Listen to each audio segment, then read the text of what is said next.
All right, hello and welcome to the castle. This is Aiden and Cooper's movie Castle. Dash semicolon. Come on in! Exclamation point. We're here welcoming you into our beloved movie Castle, and this week it's actually a fuck haven. It's that time of the year, you know. It's time to say a couple swear words at Hallmark and kiss your beloveds good night and good morning and good evening and a good afternoon. Cooper, how you doing this Valentine's Day? I think I'm good. Yeah. Yeah? I for Valentine's Day, I believe I am going to a little party, and that's my day. I haven't So really heard of Valentine's Day parties.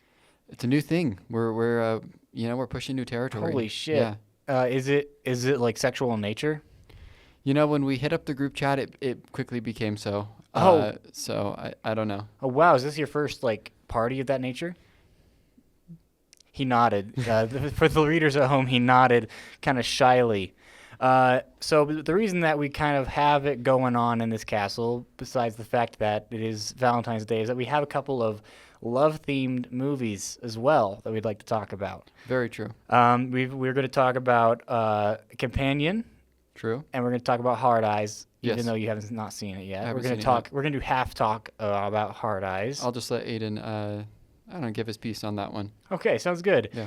And then we're going to talk a little bit about the award season, where Yes. that's at. Aiden has seen a couple of awards movies now. He's caught up on Anora. Yes, and, I did. A Nickel Boys, and Anora's kind of a love movie too. It is a love So- movie. That's true. We could probably, or at least the first half is. So Yeah. Well, it's and the ending a little bit. yeah. But yeah.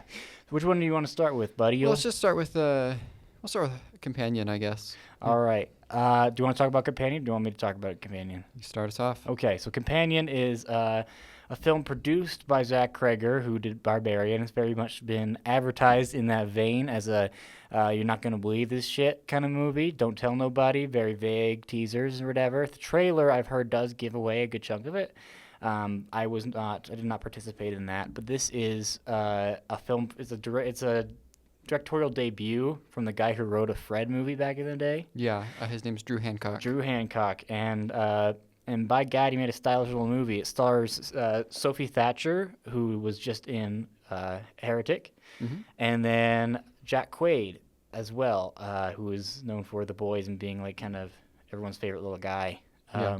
Everyone's favorite Nepo Baby is a Everyone's favorite label Nepo that I have baby. seen thrown at him quite a bit over the And past he's couple one years. of the people that kind of accepts his Nepo Baby and embraces it and is like, yeah, I wouldn't be here without that, and I'm very lucky, you know? Yeah. But I'm just trying to do my best. And Companion is about a young woman and her partner who go to a cabin to celebrate and just Cabin. have It's fun more of a time. mansion. It's a big nice house. They call it Yeah. a cabin, but it's very much a mansion. And it turns out that Sophie Thatcher is a robot. Yes. This is Um, in the trailer, I believe, right? yeah, it's in the trailer, So we're not spoiling anything. and it's like 20 minutes in. Would you Mhm. say that you'd find out she's Um, robot? Yeah, I would say it's during the first act. Yeah. So And she does not know this. She is a kind of sex slave, fake girlfriend that is just kind of from an Apple type place where they can just ship these guys to your house, and also it's a rental, which is disgusting. it is disgusting. It's wonderful, Yeah. and that's all you need to know. It's a twisty little thriller, and I thought it was kind of delightful. What'd you think of it? I really liked it. I don't normally like these sort of. I always throw this phrase around, but they feel like Black Mirror episodes. Yeah. And I don't normally like that, but I had fun with this one. I don't know if it's like. I know that we were talking about Zach Kreger earlier and how it's like, you're not going to believe what you're going to see, Yeah. But I definitely don't think it's not that, Right. Yeah. Even if you know kind of the gist of it, I think going in not blind is going to be still fine. Like I kind of knew in general. There's a couple of surprises that threw me, but Yeah. it's mostly about like how fun it is and just like how well constructed and clever it is, and just the ways that they thought about how this product works and the company works, and little things that would impact the story. It's really really clever. And just two great performances, I thought. Sophie Thatcher has to do a lot of shit in this movie, and she makes it look really easy. And Jack Quaid is getting so good at playing this kind of asshole, this kind of cuck loser. Yeah. I don't know. It looks gorgeous, and it's got a killer soundtrack. It's just something that makes me excited to see what this guy's going to do next, and I wish we had a lot more of. Mm-hmm. This is an original film made by Warner Brothers, released like wide. Unfortunately, it's not doing too well, which is the same thing as Hard Eyes, which is Yeah. also a similar thing. It's like a big new original movie that I found exciting. Let's see. Like what else do you want to talk about with Companion? I think it's really interesting that it very clearly takes place like probably 20 years from now. Yeah. Companion, like for the most part, it looks pretty contemporary.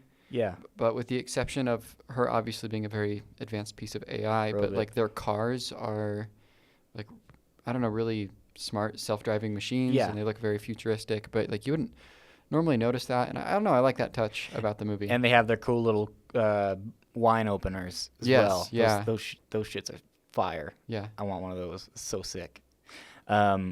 Yeah, it is similar in that way to things like Her, which I love. I love that kind of subtle future, just imagining what it'll be like very near future. They don't really do a lot of stuff with the clothing or whatever. It does still feel mostly contemporary with a little spatterings here and there, but for what it was, I thought it was great. Yeah. They have a bit with the backstory that the robots create, that I thought was wonderful. Just super smart Yeah. and fun. Yeah. What do you think about the dinosaur? I thought that, I don't know. I thought that was, I guess, cute, but, Yeah, I think so. In my review on my beloved Letterboxd platform, I called it a great date movie and a perfect breakup movie. do you want to know what I called it? What'd you call it? Cunty Ex Machina. Oh, did you now? Yeah. Wow, look at that. Yeah. I think you're right. Yeah. Yeah. I was thinking of Ex Machina the whole time I was watching it. Yeah. How So- did it compare? Was that Well, I mean, favorable? Was it favorable? Like, what Yeah. do you mean by that? Like the comparison. I think it's a favorable comparison. All right, I think cool. they're very alike in a lot of ways. Yeah. Yeah. The Uh, endings are practically kind of the same. This one is not reaching for anything super high. Mm-hmm. It's not the most ambitious movie ever made, and it's also not trying to say a whole lot. It's just mostly constructed to be fun. But the reason I say it's such a great breakup movie is it's such a perfect realization of that feeling of like someone is encoded within you. You feel like that this person's bad for you. You're not gonna work or whatever, but you feel this thing deep inside that just like won't let you break away. And Yeah. then having to physically break away, I found it was super satisfying, and I think it could actually help out a lot of people. Like that this film is kind of like is the audience of this film. You know what I mean? Mm-hmm. It could be super comforting, and I think we'll find a really big home like on streaming and with just over the years. Yeah. I think people come back to this as a hidden gem, something that was kind of looked over, passed over. For sure. It doesn't really look good for Warner Brothers at how badly this did. What are the numbers like right now? It's like I think it was like a 12 opening or something like that. They aren't good. Let me check it out. But last year they did a really poor job advertising pretty much every movie except for like Beetlejuice and Dune. Mm-hmm. And I really don't know what's going on over there, and it's really making me fear the state of their movies coming up, because there's a lot of original movies that they have this year. Yeah. And I mean, they got Superman as well. So Yeah, they have Superman. I feel like there's a chance that they just focus on Superman and kind of let things like Sinners or like Mickey 17 or like Paul Thomas Anderson's movie, things like that, just fall away. Just Yeah. take it at a loss. I don't know. What do you think about that? I could definitely see them doing that. Like, Superman needs to be profitable, Yeah. Like, more than those other movies for them. It'll be a pretty embarrassing failure if they fuck up Superman. Exactly. And so I understand where they're coming from, but it is unfortunate that you have to sort of cut straws, I guess. But they I don't know if really that's the right don't word, is the but- problem. Like, other studios have been doing this forever, and Warner Brothers has done this in the past. Like, they got Mad Max to work. They didn't get Furiosa to work. Yeah. And I mean, there's some parts of that is like the culture at large, but Trap should have done better. Like there's a lot of movies that came out last year that just felt dropped. Yeah. And Companion is the first one this year that's felt like that. Mm-hmm. I just think that studio needs to really kind of look at themselves and how much money they're losing by focusing on other shit. And if they're going to take these chances, it almost feels to me like these decisions about these movies were made in a previous like era of the company, and these are just kind of like we can't kill them all. Yeah. We have to at least release them. But I don't know, man. It's really gross. It's just especially seeing what kind of a franchise Mithrigan has become for Universal. Is like that was an original thing, and it became a phenomenon just because of great marketing, and it is now like spawning sequels, and is a big thing under their belt. Mm-hmm. I don't see why they're not trying to do that with other things. It opened to 9 million, Okay. and it's made 16 million domestic, 27 worldwide. It's not great. Yeah. It's really not great, and especially for a horror film, which is it's kind of a horror film, right? It's going for the audience at yeah, least. Zach Kreger, obviously. I would say it's a horror movie. The trailer certainly looks like a horror movie. We'll see, though. I feel like, we got Valentine's Day coming up this weekend. Yeah. And I do wonder if that will be a good push for this. But it's either this movie will do a little bit better or everyone's going to be at Captain America. So we'll see. And hopefully Love Hurts gets a bump from that as well. Yeah. I don't know. Companion is kind of a hard movie to talk about without spoilers, I guess. It is. Because so much of the joy of it is the construction of the thing. It is, yeah. So, we both like this movie quite a bit. It's definitely high on both our rankings, I think, for the year. Yeah, absolutely. I want to talk about Sophie Thatcher, though. Yeah. Where do you think she'll be in, 10, 15 years? Because obviously she had Heretic last year, which was, pretty, a pretty good platform for her. Yeah, and she held her own against a really renowned performance that a lot of people saw and voted for critics' bodies. Yeah. People took that movie seriously, and so I think, and she's the most interesting part of it besides Hugh Grant. Mm-hmm. So I think that combined with she was in Maxine as well last year. She's, I believe she's on Yellow Jackets, which is a show right. that's kind of been popping off a lot lately. Yeah, I've heard she's actually, she's a big part of Yellow Jackets. I always forget about Yellow Jackets, kind of its television. Yeah, we at the Movie Castle are a little we ban television. A little, yeah, sometimes. If we see anybody watching television, we saw a man watching Severance. You know what we did? We severed his head from his body. You're right. She was also in The Boogeyman. She's she's the lead in The Boogeyman, so she already did kind of get a big horror vehicle, but that's kind of a nothing performance. So it's kind of a nothing movie. It's just a really, really by the numbers horror performance for a horror character. Mm-hmm. I think she's really exciting, and I think she's very pretty. And I think that I don't know. I'm excited to see her in other stuff. I hope she gets to go crazier, because there is a world where Companion is the time that they give her a chance to go crazy on it, and they don't give her that chance again.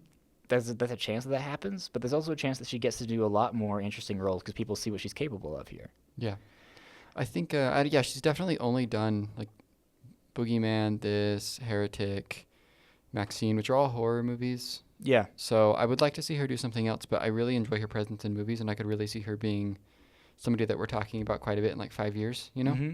So, I mean, if you compare this performance to a lot of other aerobic performances, I think it's far and away one of the better ones of recent years. Mm-hmm. It's hard to pull off. I don't know. Yeah. You want to talk about Hard Eyes for a second? Yeah, I'll let you talk about Hard Eyes. Go ahead. Okay, so Hard Eyes really made a name for itself in my eyes when the trailer came out, and the trailer is just this new slasher, this guy with light up hearts for eyes, and the premise no couple is safe, or loves a killer or whatever, and then there's just trailer of just extreme gore, just a scene of extreme gore, and I'm like, all right, hell yeah, we're just getting the by the numbers slasher with a new badass horror villain, There's not a lot of those. We got one last year with In a Violent Nature, but that's far from mainstream. And we have Art the Clown, but I would like a whole new era of that, That'd be really cool. This movie is not really that. Mm-hmm. It's not really a platform for this slasher character, and it's not scary. It's not traditionally scary at all. It is a pure horror comedy that is super interested in being a rom-com inside of a horror movie, and not surface level shit. It's it's playing on all the tropes and stuff that's not surface level tropes. It's going deep in it, And if if you don't see that, and you'll think it's goofy and shitty, but it's my kind of shit. And there's been a lot of horror comedies as of late. A lot of Blumhouseification of shit, the Happy Death Dayification of stuff, Freaky, that kind of stuff, Time Cut, you know. Yeah. And I really don't think any of them are that funny. They don't make me laugh at all. I can enjoy them. Some of them are getting really obnoxious for me, but this one, I found it really funny. I was laughing with my friend a lot, and there's this one other this one other couple in the theater, and they were laughing at the same parts that we were, which aren't really traditional spots. There's a lot of it that you could see as like it's like so bad it's good or whatever, but I feel like it's so in control of the tone, and is never ever like trying to fit into the realm of reality. I feel like so many horror comedies are like every once in a while they try to have their cake and eat it too, make an actual scary scene or make you try to care about these characters or whatever. This movie is never exists in reality. It never feigns to care about that shit because it doesn't. It's pure comedy, and it's just that they actually have a lot of funny people in it that I'm not familiar with, like any of them except for like our lead man who was in the Scream remakes. Yes. Yeah. And I didn't think he was all that in those. Like he's pretty. Like but I didn't really see him as anything. He didn't get a lot to do, but in this he's so funny. And I forget the name of the lead lady in this, but she's funny too. And every single little character they get is treated kind of like a Coen Brothers character or whatever. And this could just be like I was in a good mood and I watched a fun movie and I laughed with my friend. But I really value these movies that are trying to be really fun and are just kind of like, and that's it. It's kind of like we're talking about with Companion too. I think Companion's a little bit higher minded than Hard Eyes is. I think a lot higher minded. And Hard Eyes is just trying to make you happy and is doing it in a really stylish and interesting way. It's just like it just feels like everyone's having fun the whole time. Allowing the cast to cook and finding the most fun shot they could at the time. It just really feels like nothing is obligation in this movie, which is something I really rarely see. I don't know, man. Yeah. I liked it, but I do kind of mourn the traditional slasher we could have gotten with this like really cool design. But I don't know, man. I really liked it. I'm excited to see it. I'm hoping I can probably catch it this weekend. So yeah, what are some horror comedies that you fuck with? some horror comedies. I feel like that's such a loose term, you know? Yeah, I guess you're right. It's like, would you consider Scream a horror comedy? Yeah, I would. I think the most, yeah, absolutely I would. So some of the more recent ones go into like more whodunit categories, but the first one definitely is. It's not like pure comedy like some other things. I mean, I liked Y2K last year. Right, Which yeah. I thought, was definitely appealing to a lot of things I like, but, very silly. It's What's Inside, the movie that like Netflix movie that came out of yes, Sundance the last year Sundance that thing. you and I both really liked. Mm-hmm. I'm just looking at a list here. Like Bodies, Bodies, Bodies. I think that's fun. Right. Yeah. Lisa Frankenstein, I've been tooting my horn for that one for a while. Right. Shaun of the Dead is a classic. Shaun of the Dead. I love Shaun I mean, of the Dead. Evil Dead 2, the OG. Yeah.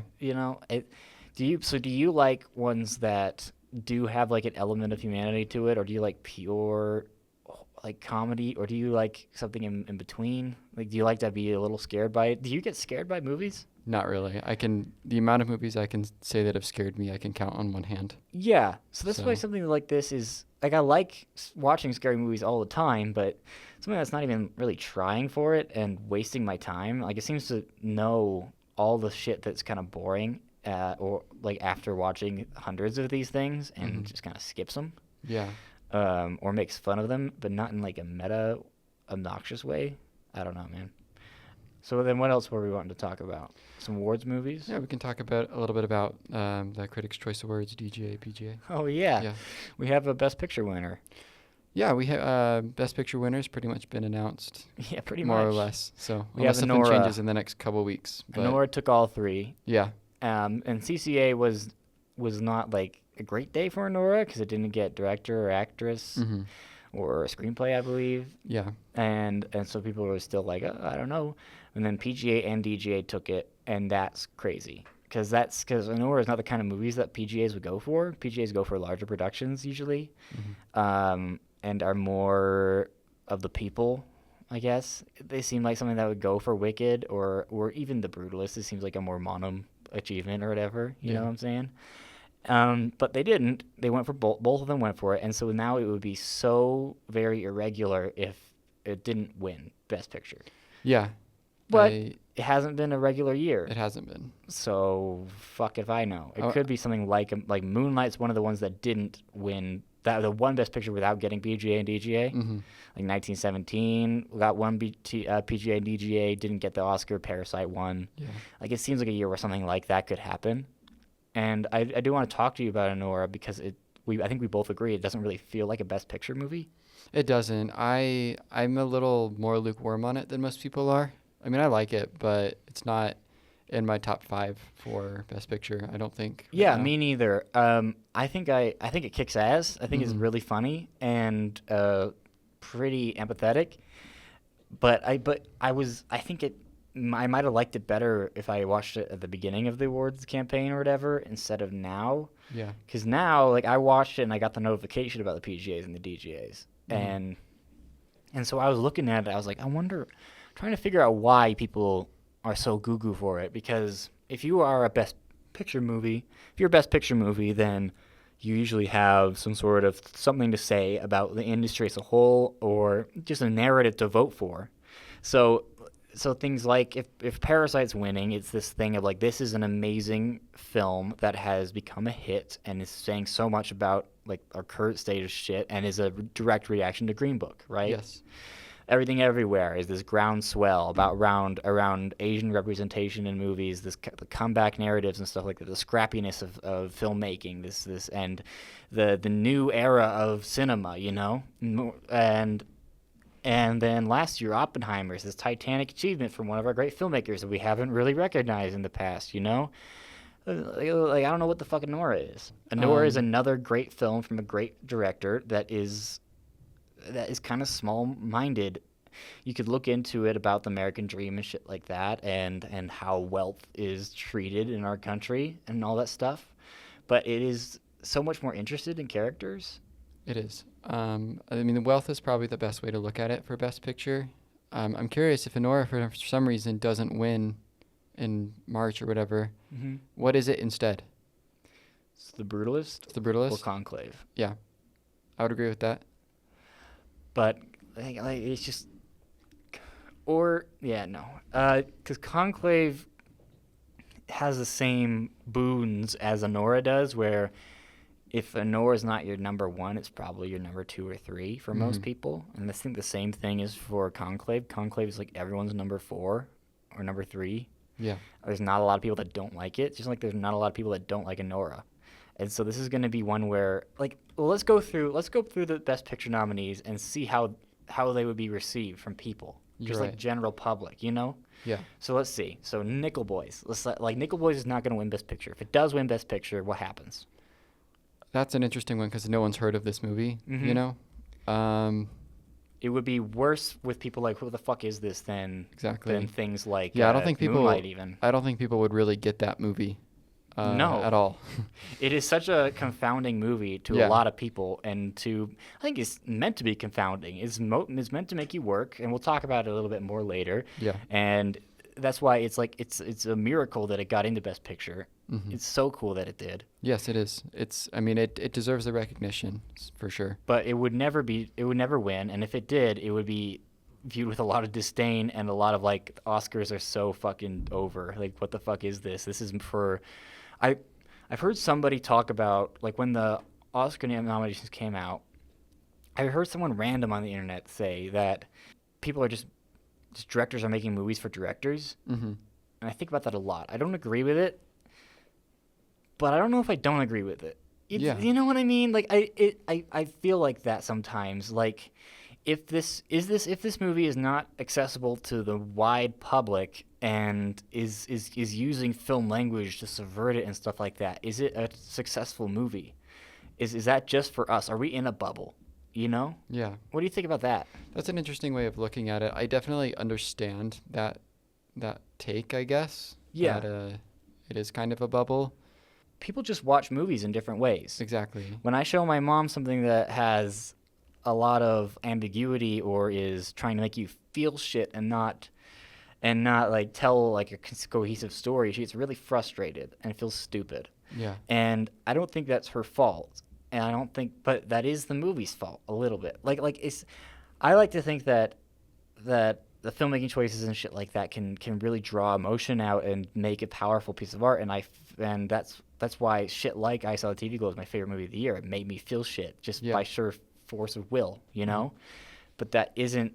But if that wins Best Picture, there is going to be the majority of people that are like, "What the fuck is this?" You're right, but like, what's the point of any of this if we're not trying to push things forward? I agree. If we're not trying to do anything new, that's as somebody that is is interested in working in this industry, I wouldn't really be as interested if people weren't trying new things. Yeah, and that's the shit that I would be interested in making. But I guess I just had like an existential, not crisis or whatever, just a question of like, are we just getting like smaller and smaller, shrinking our pool because we're not, like, a lot of people are not trying to make it for a broad public. Like, is that even a problem? I guess you could say that creators are definitely doing things that aren't, as easy as they used to be, or I don't know if that's the right word, accessible. Yeah. But I just think audiences have changed and we're not open. I mean, you and I are, but most people aren't like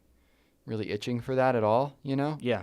And so I feel like creators are going one way and audiences are going another way. I guess you're right. There was a time where people were willing to work for a movie. Exactly. And I don't want to be like, oh, social media is evil and bad or whatever, and it's killing our attention spans. Yeah. But I don't know. Kinda. I mean, it is. But I don't know. I think that there needs to be some sort of like I think if movies want to succeed, they need to adapt to that, and nobody wants that. Yeah. Like filmmakers don't want to do that. Because that would be sacrificing so much of exactly what makes it special. Yeah. But things like Dune and Substance or Conclave and Wicked, they do appreciate that. Like Wicked and like The Substance is the most social media movie on here, like in the terms of like ADHD filmmaking and what could be the future of shit. Yeah. Which I love. I love that style of filmmaking too. Maybe that's the way to do it. It just becomes super expressive, over the top, colorful. Mm-hmm. I'm not sure. But let's keep going through these. Would you like to do that? Sure. Yeah. All right. Amelia Perez. We know how this would go. Yeah, this wouldn't go well. This would be a blight. I think there'd be another major fire in Hollywood. Mm-hmm. So. But we would have a kick-ass movie win next year. That's all I'm gonna say. That's true. That's true.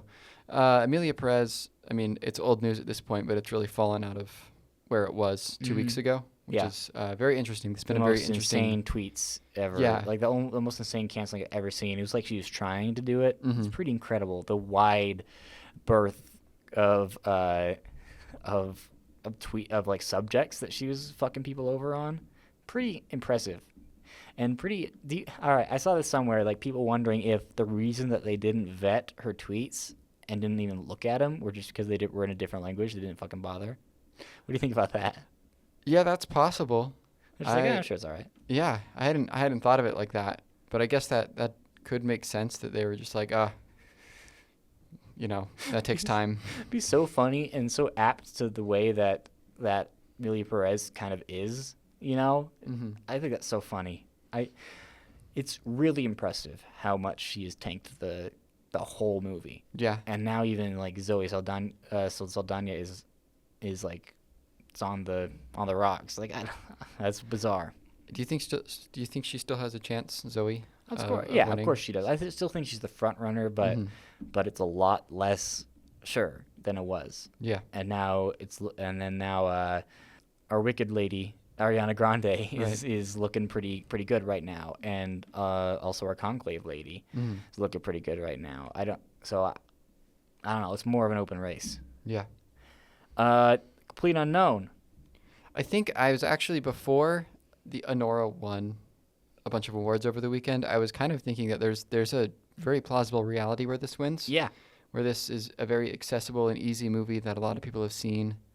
And it's got enough of like artistic merit in it where it's not just a regular biopic, enough that it could be accepted and in high in the ranked voting for even more like high-minded people. Yeah. And it got director Hmm. and screenplay and like everything it needed to do. It way overperformed.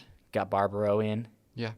So I definitely think it's in the top 5. Yeah. I honestly, I could still see this maybe creeping up there and winning. Yeah, it could happen. Or just getting much higher on the rankings. Mm-hmm. It would definitely be, I think of all the movies there, it's the safest choice. Really? Of Yeah. all of them? Of all of them, yeah. Wow. Because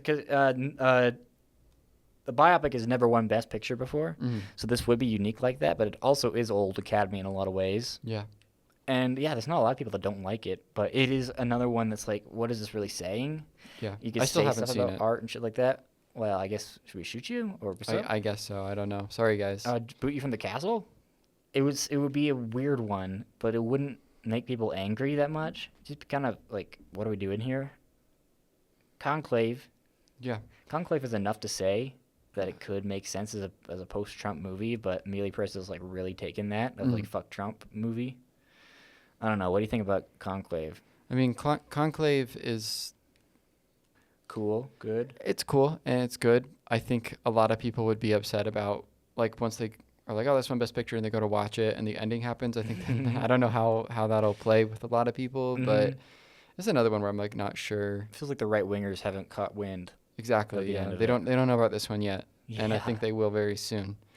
But it is like a lot of wonderful actors, and it's just pretty looking, and it's enough about the real world, but it's super fun and light, and like shit, this made money, and it's a real movie. Comes kind of out of the '90s or whatever. Yeah. It's done well on streaming, I think. Mm-hmm. So, It would be a fine like kind of aftershock of Oppenheimer, of like we used to make real movies like for adults that made money and had great actors in it. yeah.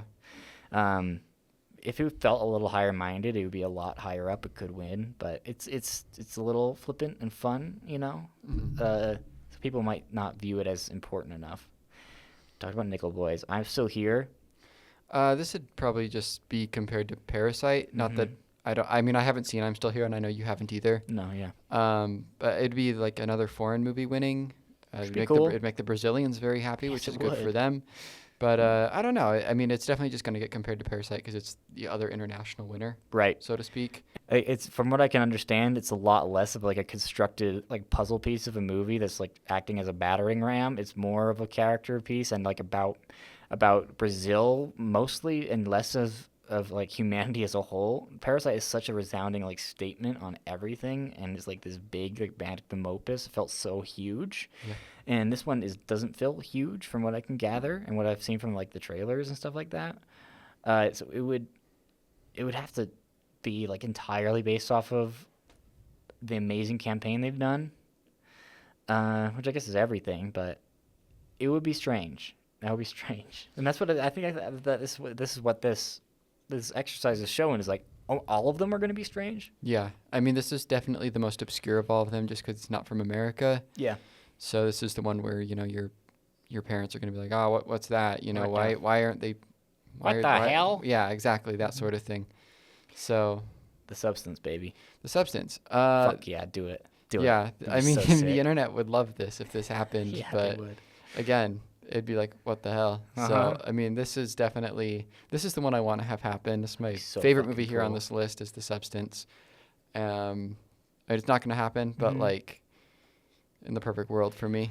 It would actually be a pretty important win thematically. It really would be. Yeah. Like it would be like addressing Hollywood's terrible past and present, and like saying we would like to amend it. But what's fucked up about The Substance, which I'd like to talk about, I mean, we're going to talk about it a lot in our podcast that we're doing on the same feed. Yeah. Coming up later. We have a more in-depth Or conversation. earlier, depends on when this drops. Yeah, I don't know. We'll see. Well, but this movie hasn't really been viewed as it should. It's the way and if it was viewed as like a body horror movie, like about these insane topics, I don't think it would be in Best Picture. It's been viewed as an actor's vehicle. Like, it's been viewed like fucking Judy or whatever. Not Judy, like Jackie. Yeah. It's something that is a Demi Moore vehicle that other shit has come along with it, but if it wasn't Demi Moore in the role and it wasn't a comeback, this movie's not here. That's a good point. Yeah, because I don't know if its screenplay is like strong enough to get it here without her. I mean, it got director and picture, which is pretty crazy. But yeah, it isn't a super. I do think it's a really great screenplay, but yeah, it wouldn't have got nominated otherwise. Maybe it would have, because that makeup probably. Makeup. It would have got. That was the first thing that got hype, and then it kept going and kept going, and that's just because of Demi. So I don't know how many people even watch The Substance. It could just be like a I love Demi kind of thing that's happening. It's possible, yeah. And the people in the crafts watch it. Mm-hmm.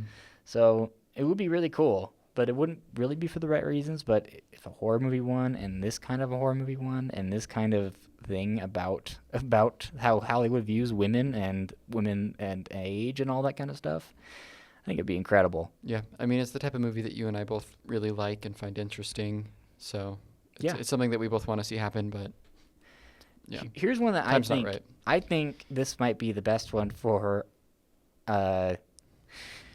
film, maybe, would be Dune Part 2. Yeah, this is, I think, I mean, I said A Complete Unknown's like the safest one, but this is, I think, the one that people, like most, I think normal people that go to the movies, this is their favorite movie of the year. Which, like, power to them. Yeah. Like, this is a kick-ass movie that is making something really special and bold and not emotionally vague. Like, it's interesting. It has ideas, and it's kind of deep. It's not deep. It's complex, and he's doing that with a huge budget, but not like, but a really really well done budget. Like, it's not as big as other things, and really like well done and well planned and stuff like that. And we sent a really positive message to studios that are like, if you make something big, ambitious, but like complex and interesting and messy, like emotionally and shit like that, like, you'll be rewarded. You got the money, you got the reward. Like, I think that would like give a lot of Mickey 17s out there, get a lot of stuff like that. A lot of these big original movies that they're trying out this year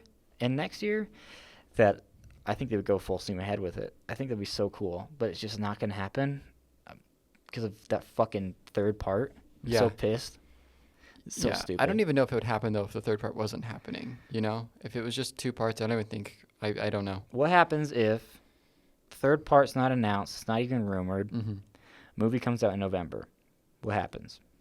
Like, just a third movie just drops randomly, is what you're saying? Or? Dune Part 2. Oh, Dune Part 2 comes out in November. There's not a third part rumored. Denis like, this is my last one. That's an interesting conversation. I think it's definitely more in the conversation. I think it wins. You think it wins? I think it wins. I think there was such a fervor around it when it came out, such an excitement about the craft and what he accomplished and stuff like that, that if people didn't forget about it and lump him into like the sci-fi Avatar, whatever for the fucking little box, I think it could have done it. Let me ask you this. This is an interesting thing that I've thought about a lot. But movies like Challengers and Dune, they were supposed to come out in 2023.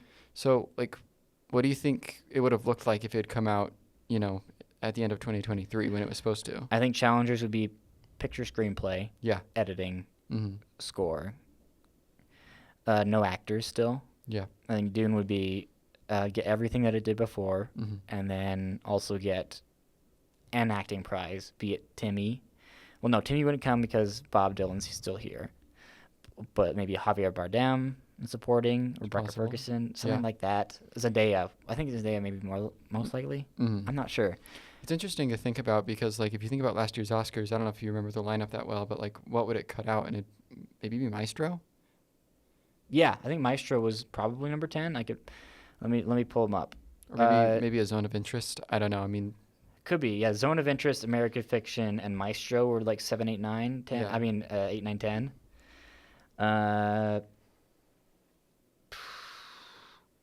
Yeah, I would definitely bump one of these out. It wouldn't have a chance to win, you know. Oppenheimer, and then Poor Things was second. But I don't. This would have been a year it could sweep if it was just positioned differently, which is really just kind of a stain on the Academy that they're so short-minded.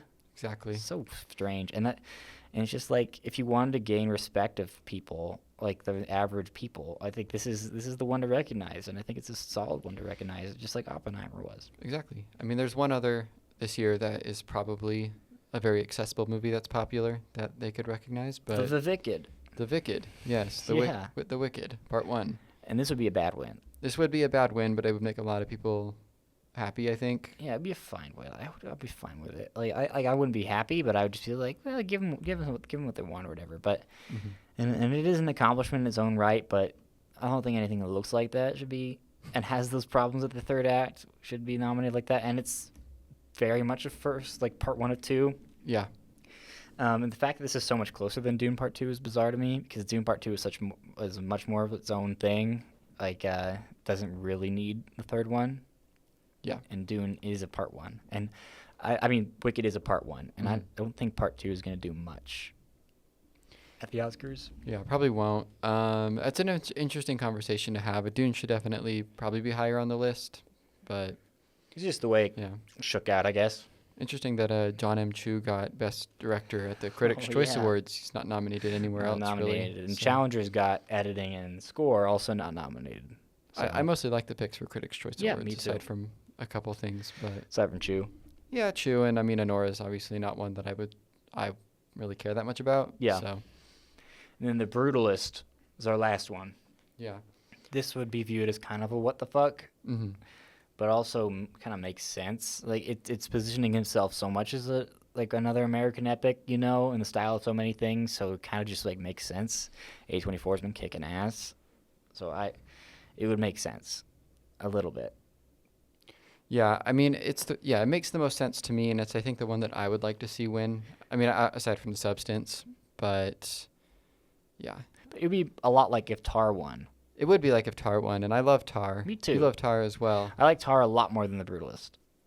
That's an interesting question. I'd have to really rewatch both those movies and think about that. I need to rewatch The Brutalist Yeah. too. I think The Brutalist might be like a greater achievement in my mind, but I think Tar is something that I connect with more. I think I find Yeah. Lydia Tar to be way more interesting than Adrian Brody is in that movie. Yeah, So, I agree. yeah. But and it seems more complex to me, even though Brutalist is so complex and is doing so much shit. Like It's I on a think- bigger scale than Tar. you Yeah, know? but Tar is just so much more like emotionally interesting to me, I guess. Mhm. I don't know. I just maybe it's just like more my cup of tea. But another one I really want to rewatch is Nickel Boys. You want to talk about Nickel Boys? Yeah, we can try to talk about Nickel Boys. As I think I mentioned when I saw this a few weeks ago, I think it was in our first Sundance episode we did, Yeah, sounds right. that I saw this and I just wasn't feeling very good when I went and saw it. And this is a movie that really challenges you and makes you think, and I was not in the right It's place an to... assault on the senses too. yeah, It's no good. I wasn't in the right place to be challenged or to think that heavily. So Mhm. This is a movie that is very much craft over anything else. yeah, It is making so many choices. If there was a movie to be made for the argument of directors making movies for directors, this is it. that is what I was thinking when you brought up that point. Was I think that's definitely Nickel Boys. Mm-hmm. So Because this is something that is making you very aware all the time about how things are being shot and where they are in the story and what kind of choices they're making. Which is like is leaning into like visual poetry and shit like that, but you kind of need a major to fucking understand this shit. You need to kind of be up on poetry to understand a lot of poetry, just like you have to be up on film and history and a bunch of shit to fully comprehend this movie. exactly. I'm not. I felt like a dumbass Yeah. a lot. I felt like I was a couple steps behind the movie pretty consistently. Mhm. And I'm not sure if that was an intentional thing or if I was just being a dumbass and I missed some shit. But for example, the ending, I just really didn't clock what was going on. Mhm. I had to look it up, and I'm not ashamed of that. I'm a little ashamed of that. I really wish I could have came in here and be like, I saw it, I felt it. Mhm. I definitely felt it. I didn't understand it, a lot of it. You said what it was about the other time. Do we want to repeat it?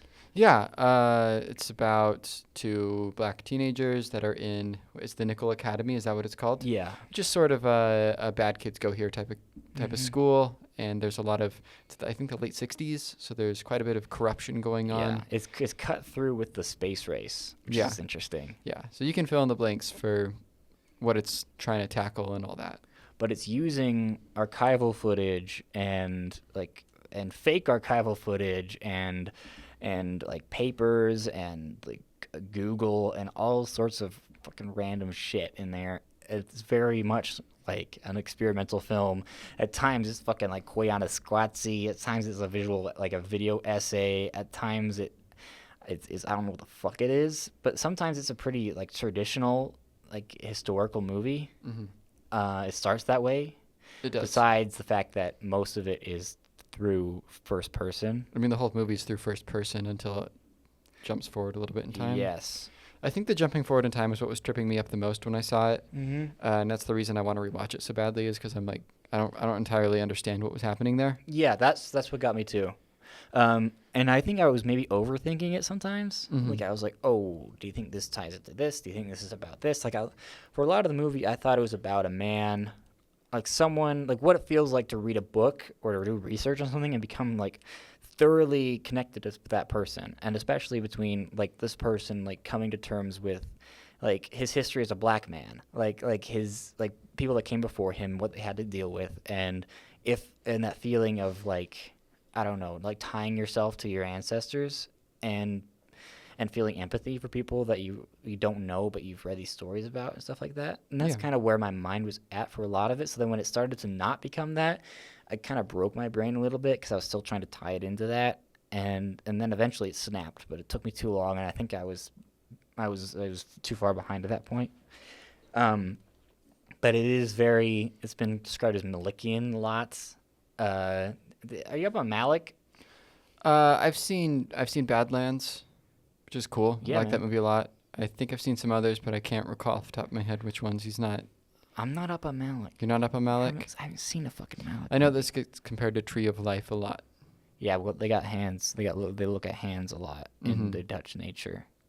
It's a movie that's all observation and shit like that, and it's all about like this dude picked up a penny this time and looked at it, and it meant something to him. And then that penny was found years later, and it's like, what does that penny fucking mean? It's nothing now. Yeah. The legacy of what we go through and how many people out there have suffered and nothing's happened and no one's like figured that out. How many people have such anonymous lives out there? It's a really like tough movie, and what they decide to show you, what they don't, is really interesting. This is not a movie that like I could recommend to most people. I think most people would hate me if I recommended this movie. I think they'd be confused by it for sure. I don't know. It's challenging in a way that film nerds like Aiden and I find interesting, Yeah. but I don't know if it's challenging in a way that most people are going to really grapple with. But for some people, it could be revelatory, Yeah. you know? And especially if you're like up on what it's talking about, Mm-hmm. I think this could really just tap into a vein and make you just like cry your eyes out and have a really profound experience. Exactly. I mean, I was ready to have that. I just wasn't there, you know? Mm-hmm. And it was a little frustrating because I was too. I love these kinds of movies, and I love feeling like that, especially experimental stuff. Like it felt like how people are talking about it, like, you know, bring it up again, but I saw the TV Glow. You know, that's another pretty experimental film, but that is more grounded. It's a lot less experimental than this movie is. And I saw TV Glow is pretty experimental, I say. Yeah. So this is a couple steps past my curriculum, I think. I need to get a little smarter, a little bit more media savvy to fully comprehend it. But I think if I watched it again, I appreciate it a lot more and might be able to feel it a lot more and not be as caught up in stuff like that. But there are a lot of people that feel like it's doing a disservice to the story because it feels distancing. What do you think about that? I don't know. I don't get that distancing. Like you are so worried about what the movie's doing that you're never like with the characters. Like I thought there's a lot of similarities, not similarities, but like I thought of Iron Claw as you can make a very similar kind of melodramatic, sad, also observational, but much more streamlined, very emotional movie out of this, you know, that'd be less interesting but very powerful and like a lot more connection to the characters. This is really trying to make you feel super discombobulated like the whole time, unless maybe it's not. I don't know. I don't find it that distancing, I guess, if that's how we're looking at it. So All right. And then you want to talk Nora? yeah, we can talk a little bit about Nora. When did you see this film? Shit, I think I saw this maybe late November, so it's been a little bit. Yeah, I've been really excited for this movie for a while. I'd benefit from a rewatch probably, but Yeah, I wonder if that would be the case. Because now that I know what it is, you know, This is about a sex worker named Nora. She goes by Annie, and she is picked up by a Russian young man around our age who kind of promises her a better life, and that life has a lot more trouble to it than they thought. His Russian family gets involved, and some shit goes down. Exactly. Yep. And this is just been pitched as a star performance from Mikey. The advertising campaign is all Mikey. Mm-hmm. All the awards campaign is all Mikey. It's just Mikey and Sean Baker. They go out and they both look really nice. Yeah. People like Sean. So. You like Sean. I do like Sean. Your review is "Please be my friend, Sean." I think he's so cool. He is fucking cool. Yeah. My God. And if he wins director, that's sick. Mm-hmm. I think that's pretty cool. And I guess that is what this would mean for the Academy is like this dude's been making movies for a long time, and they've kind of been consistently great and with small budgets and with great performances. But that just doesn't happen. That just doesn't happen when things don't get awarded for that. It's just kind of a bummer. So maybe this is the way that people could go. Maybe people are just like, this was the most fun for me. This felt like the most solid movie out of the bunch. I like that one the most. Maybe we're getting less into the big, it's got to mean something about the state of the world. But then you also have the actors, which are very much that. So I don't know. Yeah. I don't know. Kieran Culkin's not really that. Kieran Culkin's just like, I like this guy. Yeah. But Demi Moore is that. I don't know. It's just a weird year. It's We a keep going back to bizarre that. weird. So What are some things that held you back from Anora? I don't really care about anything that happens in the second half. I'm not entirely sure why that is. I just don't. I don't know. I don't find those characters that interesting. Yeah. I don't particularly care for the ending that much. Really? Why not? I don't know. I just don't think that it's. I don't think it's as profound as it thinks it is. I think a lot of people are talking about it. I don't really connect with Annie all that much either. So you blew raspberries at the end. You're like, all right. I wouldn't say I blew raspberries at the end, but I don't. I think she's, in my eyes, one of the lesser Baker protagonists. I much prefer the Mom in Florida Project and the Ladies in Tangerine. And Simon Rex, who is probably my favorite protagonist in any of his movies. I think that guy is so interesting to me. And it's a hot take, which I'm kind of surprised at because she's a character that kind of holds you at a distance for a lot of it. She's very aggressive and is whenever anyone tries to kind of let her in, she's very loud about it in the second half at least because she's in a really bad position and in a place that a lot of harm could happen to her. And so that's how she's reacting. And the ending is, I think that's what's so powerful about it for a lot of people, is that this whole movie is like construction of this myth of a woman, this super cool, super sexy woman that is just kind of just doing shit her way and has now finally like struck gold and is acting tough just because she has to for the whole movie. And then at the end, like not super big spoilers, but skip ahead like a couple like 30 seconds if you want to. Like at the end, she just kind of gets broken down a little bit and becomes more emotional and is in such a vulnerable spot. It's just like the way that she looks at the world no longer works, and the way I think it is. The ending's my favorite part of the movie, probably. Maybe I don't know. I think the first half is so much fun, and the scene where they do the breaking and entering is so fucking funny. Yeah. And I did laugh a lot through the second act, second half, I mean. But it didn't hit me like it does others. I don't know. I'm more with you than I am not. Mm-hmm. So it's a weird thing where I was always rooting for Nora and I always thought it was a rad Best Picture frontrunner. And then now that I've seen it, you know, I'm not on the Nora hype train that much. Yeah. I'm fully Mikey pilled for sure. Mm-hmm. I'm fully Yura pilled. I like him a lot. He's sick as fuck. I'm fully the other guy pilled. The main Russian dude. The kid? No, the dad. Like Not the dad, but the main guy. Yeah. I like the kid too. Just a little shithead. He reminded me of some of my friends. Yeah. It's fun. Sean Baker's kind of mission statement is not only like working with sex, like about sex workers and stuff like that, but also just like a good encapsulation of what it feels like to live in this time. And I think that could be the best pitch for Nora. is like this is very much of its time in the way that people act and talk and communicate and all that kind of stuff in a way that a lot of movies try to run from. Yeah. I really do appreciate that. Yeah, that is worth appreciating for sure. He's a cool guy. It's a cool movie. It's a cool lady. It's a cool thing. Yeah.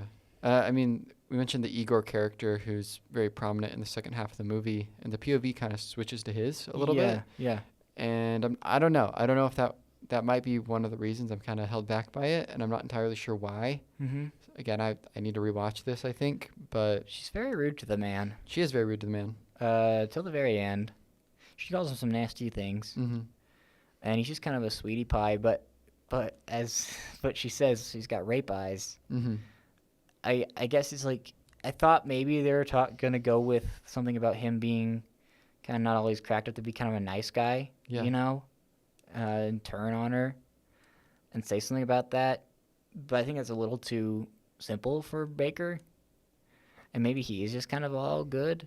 But he did. I don't know. What was your read on his character?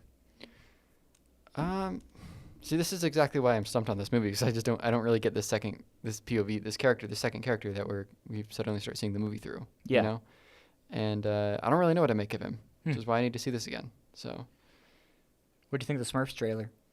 I didn't see the Smurf trailer. You know, I don't watch trailers. Yeah, you don't want to get ruined for the Smurfs. I don't want to get room for the Smurfs. I don't want to be tainted going into the Smurfs. Oh, that makes sense. We gotta talk about what we watched. Oh yes, of Yeah. course. All right, you can stay for a little longer. You go first, buddy. 2 movies I want to talk about. Do it. I watched a movie from the 20s called Seven Chances, the Buster Keaton movie. What year did this come out? 1925. Oh, interesting. 1925. I wonder why. Yeah. Anyways, I think this rocks. I think this is a really interesting premise. This did get a remake in like 1999. Shoot that premise at me, babe. Okay, so it's about a man who's like a big incel dude, because we loved incel dudes in 1920s. Let me tell you. Take me So back. he is offered $7 million from like a relative or something Mm-hmm. if he gets married by his birthday by 7 p.m. Today is his birthday. Oh, fuck yeah. So he's just trying to Trying to get married. He's trying to get married, and there's just some really great stunts in this. Yeah, The first half, I was like, "Where's the cool Buster Keaton stunt work?" And then it happens. you found it. It happens, and I'm like, Mhm. "Wow, we used to do things." And I don't know. This is a fun premise. It's a fun movie. So Are you a Chaplin or Keaton? Harold Lloyd. Fuck you. Yeah. Fuck yeah. You're so cool. That's fucked up. Why do you got better takes than me? You know? Harold Lloyd. Have you seen Safety Last? No, I haven't. 1923. You gotta check that out. There's this. It's very famous, but like the clock stunt, where he's like on a clock. He's like towering a building. That sounds Insane cool. stuff. I don't understand. I wish I understood what stunt workers do. Man, we need And I to don't. bring that shit back. The other movie I want to talk about is Thank You for Smoking. It's a Jason Right. Reitman movie from 20 or so years ago. I really like this. I know that you're not huge on him, but I think it's a type of satire I like. Mm-hmm. I don't want to. I feel like if I tell you anything about it, I don't want to tell you anything about it. I think you should see it. No, But I trust you. I think I'm excited to watch this it. is a movie that's like existed in my mind for a very long time. I've seen this before, but When did you see it? A couple years ago, I think. Gotcha. 2023 maybe. Mhm. I don't know, but the trailer. I had a lot of DVDs from this era, Mhm. and so I saw the trailer like a lot Gotcha. growing up, and so it always kind of sat with me. And then I don't know. I just think it's a very interesting tonally in the way that it's satirical and stuff like that. And Aaron Eckhart, Two-Face from The Dark Knight, Mm. who is very good in this movie, but I don't know. He has an interesting career because he hasn't really done much since The Dark Knight. Yeah. He's done a lot of like straight to DVD movies. He's one of those white blonde guys from the 2000s that really hasn't connected that much Yeah. afterwards. And it's interesting. kind of a bummer because I think it's Harvey Dent's really good. Mhm. I think he's really good in this, and I'm just like, what happened to this guy? And now he's just making Heard of the Joker? the Jonkler. You heard of him? Yeah, I've heard of him. He was in that movie too. He was in that movie. He's pretty cool. Mm-hmm. What was your I really know next to nothing about that movie, and I'm kind of excited. I'm excited to fuck around and find out. It's very interesting, and it's weird that he made this movie 2005 2006 Hmm. time frame, and then he put Juno out the next year. And this to me feels Man. like the movie that you would make after Juno. Interesting. Yeah. More idiosyncratic and strange. Yeah, and this is so like on a much larger scale. The filmmaking's more technical. Do And you know how it was received? Mostly positively, I believe. It's got a 3.6 on Letterboxd. Gotcha. So Wonder if it was just like like I tried my thing, it didn't really work, and then I'm gonna make something a little bit more conventional, like try Yeah. for the masses. Yeah, I don't know. I found that interesting that his follow up to this is Juno, which is so small in scale and has so much heart, and I wouldn't really call it satirical at all, you know? Right. Yeah. Huh. So interesting career that man has. All right. Let me pick a couple. Oh well, I saw Freddy Got Fingered. Oh yeah. Yeah, I All did. right, tell me about it. You know about Freddy Got Fingered? I know of it. I haven't seen it. It was pretty sick. Mhm. So a young man named Tom Green. Back in the day, he was an MTV boy. He got picked up from a public TV access thing in Canada. He's a gross out dude. Some Hollywood execs came up to him and were like, "We don't really get you. Mhm. Here's a bunch of money. He's like $10 million. Like make us a movie." And then he did, and it's pretty much like a fuck you to the Hollywood. Mhm. It's kind of about a man who who gets a check and wastes it, and it's a really kind of morally depraved, stupid movie. But it's had a wonderful reputation over the years of like people being like, I don't know what the fuck this is. Have you peeped that letterbox score Yes, distribution? I am familiar with it. Yeah. Yeah, uh, that makes a lot of sense because you can think of anything about this movie from like this is stupid, so unintentional, stupid, idiot shit for like morally depraved fuckers, Mhm. and then on the other end like this is avant-garde. This is like deeply satirical about the kind of there's something about Mary, the kind of movie of that time, that kind of gross out thing with, but still has like a bunch of sentimentality in it that feels a little forced and stupid. There's a lot of that in this movie that feels very satirical. So you could go either way or somewhere in between. I'm somewhere in between. I think a lot of this stuff is brilliant. Yeah. I think a lot of it is like kind of hard to watch and not in like a oh my god kind of just like a boring way. Like our characters are so fucking awful the whole time, which is funny sometimes, but also it's kind of grueling. When I watched it with my friends, it's been on my list for a while to show to my friends, just because I knew I kind of had to experience it like that. And the first 20, 30, 40 minutes or whatever were fucking gangbusters. And then it keeps going, and then it kind of wears its welcome. But it's famous for having a sign near the end that someone's holding up that says, "When will this fucking movie end?" Yeah. And that's the vibe of the movie. It's Huh. really fascinating. I don't know if it entirely works, but it was on the Criterion Channel a couple years back. Yeah. It's definitely something if you're interested in that kind of thing, gotta watch. And then I also watched Before Midnight Twice in a row. twice in a row. Yeah. The first time was just like vanilla, you know. Just Mhm. wanted to just picked up my like as I said on Letterboxd, picked up my little the trilogy box set and was like, what kind of fucked up do I want to be, you know? Mhm. And I picked for 4 Midnight because I've only seen it once before. The Oh, other yeah. ones I've seen multiple times. Mhm. And then I watched the director's commentary afterwards, Okay. and that was pretty cute. But this is a movie. It's kind of funny the second time you watch it, because you know where this is going. This is the third movie in the trilogy before the Before trilogy, before Sunrise, before Sunset, before Midnight, and it is the more pessimistic and distressing one of the trilogy. Yeah, I mean, I've always heard it as sunset is what we fantasize. Oh, Mhm. no, not sunset. Sunrise is what we fantasize. Yeah. Sunset is what things should be, and then before midnight is what things are. Mhm. I would love to have a more in-depth conversation with you about all three of these movies. We should do that sometime. We should do that. There's- I know that they both mean a lot to you and I. Yeah. So Yeah, I love them so much, and this one is just great to see these. They're just two like pretty great manipulators that are really they know how to push each other's buttons and just pulling out all the cards, just the fuck you cards, and so it gets funny sometimes. It was a lot funnier than I remembered it being, because at first you're just like, what's happening to my mom and dad, you know? yeah, And this time it's a lot. It's very cheeky and really and interesting. The ending is my least favorite of all the endings. It feels the least like gargantuan. All the other ones are like they're all soft spoken endings, but they whack me a lot more than this one does. But I still love it so much. yeah, All right. Now do we want to? yeah. It's closing time. It's closing time, babes. Mm-hmm. We're gonna kick you out again. Be careful on your way out. Yeah. No more incidents. We did good last week. No incidents last week. We're proud of you. So let's keep it up. Okay, we're gonna get back to all of our twisted shenanigans over in love corner of our castle. Yeah. We'll see you next week. We'll talk about Captain America, baby. We'll talk about Captain America. The Brave New World. A depraved new world. The Brave New World. The Hulk is red. The Hulk is red. Whoa! The Hulk is red. Naomi, the Hulk is red. I'm here for the popcorn. I am here for the popcorn.